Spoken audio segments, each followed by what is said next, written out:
તમને એક તસવીર બતાવીશું અને એ તસવીર છે 2 વર્ષ પહેલાની। આ તસવીર આપ જુઓ, જેમાં તમામ અધિકારીઓ મજા લેતા હોય આ ગેમ ઝોનમાં તેવું નજરે પડી રહ્યું છે।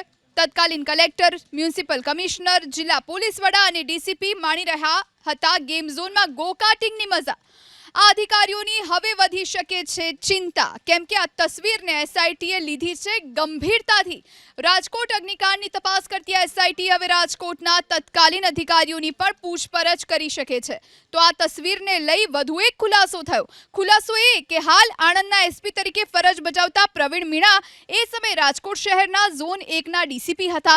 2 વર્ષ પહેલા તેમણે અન્ય અધિકારીઓ સાથે ટીઆરપી ગેમ ઝોનમાં જન્મદિવસ ઉજવ્યો હતો, જે સમયે આ ફોટો પાડવામાં આવ્યો હતો। ફોટામાં સ્પષ્ટ જોઈ શકાય છે કે જન્મદિવસ નિમિત્તે તેમને ફૂલોનો ગુલદસ્તો અપાયો હતો।